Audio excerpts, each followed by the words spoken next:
Fala galera, tô aqui pra gente falar de um assunto, eu diria, um pouco diferente. Muitas pessoas me questionam se pode ferver o café na água para preparar. Isso é muito comum, inclusive, né? Tem muita dona de casa aí que joga o café na água, põe ele para ferver, aí na hora que o café levanta aquela fervura, que joga num coador de pano, joga no coador de papel para filtrar o café. E aí, isso pode ou não pode? Vamos lá para mais esse vídeo que a gente vai entender se isso pode ou não pode. Pra você, dona de casa, que tá achando que tá fervendo café e é a técnica pessoal sua, que eu sei que desenvolveu isso, tá enganado. Eu tô passada, chocada. Essa técnica é uma das mais antigas, inclusive. Ela vem lá de 1555, da Turquia, que é o país que, digamos assim, tem por praxe ferver o café na água para se consumir. Eu diria que essa história é um tanto maluca. Então, em 1555, chega o café e todo o império começa a consumir. Quero café! Na nossa antiga Constantinopla, que é a nossa atual Istambul, na Turquia. Naquele período, foi onde começaram a se aparecer os primeiros cafés, os locais onde servia aquela bebida para o consumidor final. E aí gerou, vamos dizer assim, as pessoas gostavam muito de estar naqueles lugares porque ali tinha algumas atrações. Além de jogar xadrez, outros jogos, poder conversar fiado e tomar café, eles tinham outros atrativos. Existe uma história por trás dos locais que servem café, é que esses foram os primeiros cabarés. E aí atraía muito homem para esse tipo de local, onde as mulheres se apresentavam ali e cobravam por isso para ter uma companhia afetiva, vamos dizer assim, né? A igreja começou a ter uma leitura pesada sobre esses locais que serviam café, e aí os grandes sultões, as pessoas que dominavam aquela determinada região, começaram a abolir, falar que era proibido ter essas casas de café, porque entendeu-se que o café era um problema, era uma droga, e estava gerando uma série de coisas em prol daqueles locais que serviam o café. E como toda droga, não parou por aí. Continuou esse serviço de café em becos, em locais mais escondidos, até que perdeu o controle e tudo pôde ser comercializado de forma legal. Enfim, isso é só uma parte da história do café turco. Hoje, o café turco, ele faz parte do patrimônio cultural da Turquia.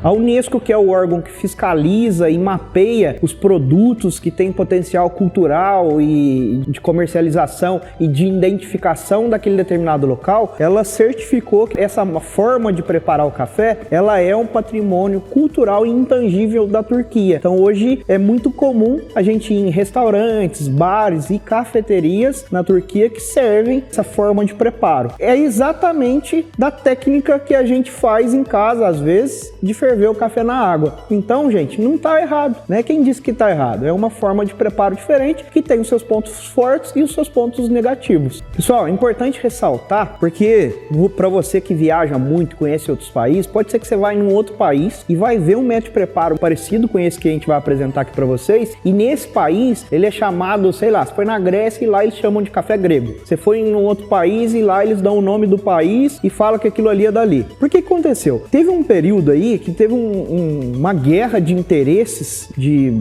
utilização do uso dessa forma de preparo de café. E aí, como, vamos dizer assim, não tinha nenhuma patente, não tinha como registrar a utilização daquela forma de preparo e mostrar que aquilo ali era um hábito cultural daquele país, as pessoas começaram a se apropriar e levar isso para outros países e dizerem que aquilo ali era uma coisa oriunda daquele determinado país. Eu sou ladrão, rapaz. Eu não gosto de trabalhar, não. Sou ladrão, não tem, velho. Mas, depois que veio todo esse estudo histórico, entendeu-se que esse café nasceu lá na Turquia, nossa antiga Constantinopla, e hoje é um dos métodos de preparo mais antigos, inclusive, que a gente tem aí disponível no mercado. Então, galera, como prepara esse famoso café aí? A gente vai precisar desse equipamento aqui, ó. A grosso modo parece uma panelinha com alça, né? Tecnicamente ele é chamado de ibrick, é o nome da panelinha.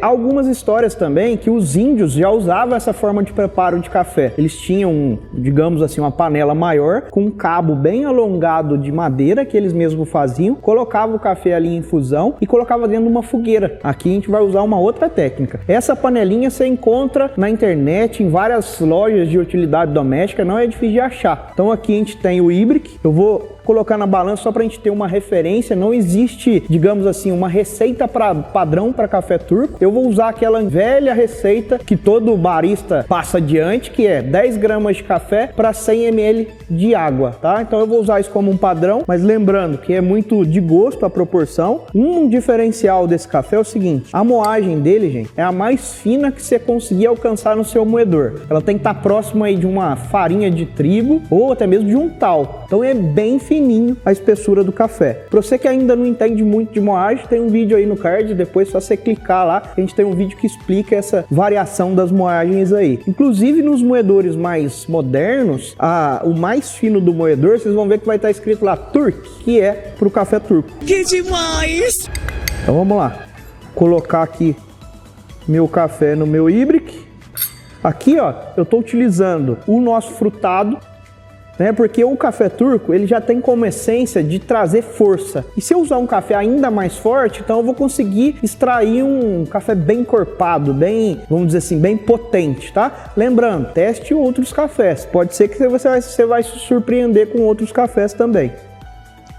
Água não precisa estar quente, pode ser uma água fria. Aqui eu estou utilizando uma água já com uma certa temperatura para agilizar o nosso processo de fervura. Meu híbrico é bem pequenininho, hoje você já tem híbricos bem maiores que você pode colocar até mesmo no fogão da sua casa. Já existe híbrico elétrico, você vai lá, aperta o botãozinho e ele já faz o processo de fervura. Eu estou sendo o legítimo turco aqui, estou fazendo como manda a regra. Água, temperatura ambiente. Pega uma colher só para mexer e desgrudar o café que está no fundo. E agora a gente vai ter que pôr ele para ferver.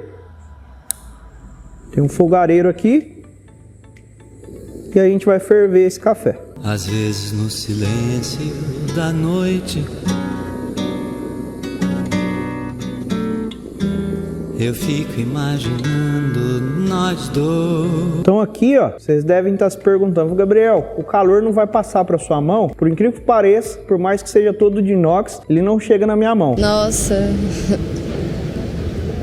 Então, pessoal, como que funciona? Na hora que o café começa a levantar, ele levanta igual o leite, ele começa a ferver. Aí você tira ele do fogo. Diz a lenda do café turco, porque ele tem uma pegada mística também, que ele tem que passar por 3 fervuras. Você já ouviu a história da lâmpada mágica? É mais ou menos isso. Dizem que naquela época existia, ou existe ainda, né, alguns videntes que conseguiam ler a sua sorte, o seu destino, a partir da sujeira da borra do café turco no fundo da xícara. E aí reza a lenda que ele tem que passar por 3 fervuras, que é mais ou menos como se você estivesse mentalizando 3 perguntas que você quer saber do seu futuro. E aí, depois dessas 3 fervuras, a gente vai fazer o processo de decantação que esse café tem que passar. Para isso, o que eu vou fazer? Eu tenho uma água aqui em temperatura fria. E aí, conforme eu jogo ela por cima aqui, vocês vão ver que o café vai afundar. Ele vai decantar naturalmente. Aí joga a água fria, né? Lembrando que você vai ter que deixar um espacinho para isso, então não enche muito o seu híbrido. E aí fica um creme, fica uma espuma em cima. Essa espuma, com o auxílio de uma colher, você limpa, como se estivesse tirando o creme lá do cupping, da xícara de prova. Tirou o excesso de sujeira de cima, você vai servir. E aí, põe tudo na xícara, vocês vão ver que na hora que chegar no final do serviço, a maior parte de borra de café está no fundo. Aí você segura esse excesso ali. Esse café, gente, o que acontece? O pó está muito fino, você ferve ele na água. Então existe uma super extração aqui. A carga de cafeína é maior por conta da temperatura, da espessura, né, do grão. Então ele é um café super potente. Lá atrás, a utilização disso era em cerimônias religiosas com a intenção de trazer mais concentração, ficar acordado, enfim. Existe um problema aqui, eu diria, né? Pensando em café de alta qualidade, é inevitável que esse café fique mais amargo do que o comum. E aí o que eles faziam lá atrás para evitar esse amargor na xícara em excesso? Era utilizado especiarias, cardamomo, canela, baga de baunilha, o próprio açúcar, né? Então, nessa infusão que a gente fez aqui, você pode acrescentar algum tipo de especiaria. A minha dica é, eu gosto muito dele com canela ou com cardamomo. O cardamomo traz uma refrescância, é bem gostoso. E aí uma outra coisa que diz a lenda é que quando você fosse tomar esse café, você tinha que aproximar ele do peito e segurar com com todos os dedos na xícara, para que você pudesse passar a sua energia para a xícara, e isso vai se transformar, vamos dizer assim, na resposta daquilo que você perguntou para o vidente. Aqui eu estou usando uma xícara com alça. Normalmente, nessa cerimônia, lá na hora de ler a borra, a xícara não pode ter alça, tá? Então você segura aí, concentra e vai tomando o café até o final. Fica bem forte, você consegue sentir que ele tem uma pegada maior, né? O amargor já está mais presente, porém, ainda é muito saboroso. No caso, eu usei o frutado, eu sinto bem a intensidade de óleo, é possível até ver por cima da xícara, parece que tem uma gordura. O café puxa muito o final achocolatado, né? Mas puxando bem para um chocolate 80% cacau, mas nem por isso é digamos assim, é uma coisa ruim. Para quem quer ficar acordado mais tempo, tá aí a dica. Pessoal, depois de tomar todo o café, uma coisa que vale ressaltar aqui nesse vídeo. A xícara que é utilizada não é tão grande assim. É um pouco menor, né? Essa xícara aqui cheia chega a quase 200 ml de café turco. Então é uma carga muito alta. Lá eles usam coisa de 100 ml. É uma cuiazinha menor um pouco. Porque a carga de cafeína nesse café ela é muito elevada. Mas depois que tomou todo o café, vai sobrar uma borra no fundo. Tem uma borra que fica bem concentrada no fundo. Aí o vidente pega, dá uma chacoalhada na borra assim, ó, e vira num pires. Deixa ela escorrer por um tempinho e depois você tira a xícara dali. Essa borra vai dar uma secada e aí vai ter um desenho. Baseado no que você mentalizou, ele vai te dar as respostas. Então, ó, no meu caso, eu tô vendo aqui que depois de tudo isso de café que eu tomei, eu vou dormir daqui uns 3 dias. A outra coisa que eu tô vendo aqui, ó, que meu chefe vai me dar um aumento. Mentira! Isso eu não tenho certeza não. Tá só escrito aqui que vai ter um aumento. Não sei se é de dinheiro ou se é de trabalho. E a outra coisa que tá escrito aqui, galera, é que você vai se inscrever no canal. Deixar seu like, compartilhar esse vídeo e deixar seu comentário aí embaixo. Essa é a história. Acho que todo mundo já ouviu falar que existe um café que lê a borra. É uma forma de preparo legal, não é errada, só que ela tem o seu propósito. O café acaba dando uma amargadinha. Mas uma outra coisa que talvez você não saiba: existe uma competição só de preparo de híbrido, e o objetivo lá é alcançar um resultado, digamos assim, inusitado fazendo um café turco. Espero que essa competição venha logo para o Brasil para que a gente possa competir nela. E eu tive o prazer de assistir o Mundial dessa competição lá na Alemanha, quando eu participei do Mundial de Barista. Então foi super legal. Faz os seus testes aí, faz a sua receita, usa o café que você quiser, se surpreenda. Minha dica: deixa para pôr especiaria depois. Prova o café puro e depois você faz um teste com as especiarias, beleza? Espero que vocês tenham entendido aí um pouquinho desse processo e a gente se vê semana que vem. Até!